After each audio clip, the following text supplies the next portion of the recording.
নমস্কার, পল্লবীর টুকিটাকিতে আপনাদের সবাইকে স্বাগত। আজকে আমি বানাবো ব্রেড পিৎজা। বাচ্চাদের খুব পছন্দের একটি খাবার এই ব্রেড পিৎজা। ব্রেড পিৎজা বানানোর জন্য আমি এখানে স্লাইস যে ব্রেডগুলো হয় ওই ব্রেডটা নিয়েছি। এখানে পনিরকে ছোট করে টুকরো করে কেটে একটু হালকা ফ্রাই করে নিয়েছি।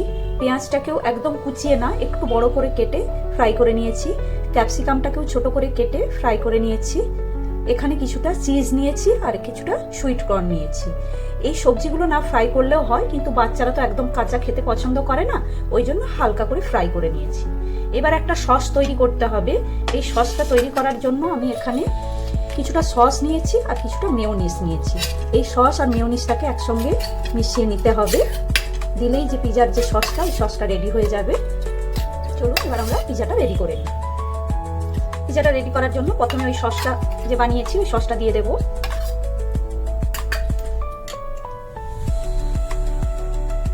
ভালো করে এইভাবে রুটিতে মাখিয়ে দিতে হবে।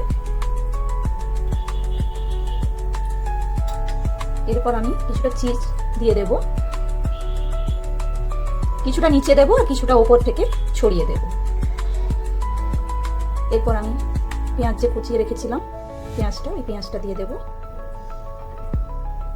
ক্যাপসিকাম, সুইট কর্ন, পনির, সমস্ত উপকরণগুলি এইভাবে ভালো করে সাজিয়ে দিতে হবে। আমরা পনিরের বদলে চিকেনও দিতে পারেন, কিন্তু বাচ্চাদের টিফিনে তো আর চিকেন দেওয়া যায় না, পনিরটা হলেই বেটার হয়।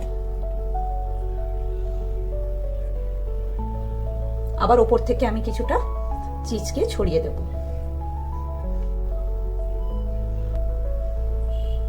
চলুন এবারে এটা ফ্রাই করে নিই।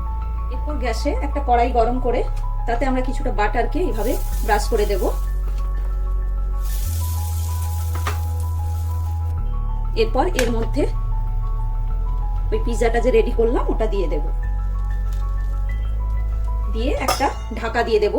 চিজটা গলার জন্য সময় দিতে হবে এবং রুটিটা একটু ফ্রাই হবে। গ্যাসের ফ্লেমটা একদম কমিয়ে দেব। এই দেখুন ঢাকাটা খুলে নিয়েছি, চিজটা পুরো গলে গিয়েছে। এবার আমি এটাকে তুলে নেব।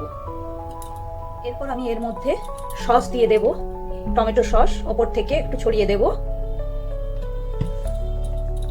অরিগ্যানো দিয়ে দেব।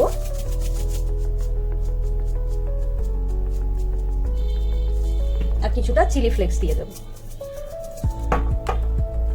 এই দেখুন বাচ্চাদের খুব পছন্দের ব্রেড পিৎজা রেডি। আপনাদের যদি রেসিপিটা ভালো লেগে থাকে তাহলে পল্লবীর টুকিটাকি চ্যানেলটিকে অবশ্যই লাইক করুন, শেয়ার করুন এবং সাবস্ক্রাইব করুন।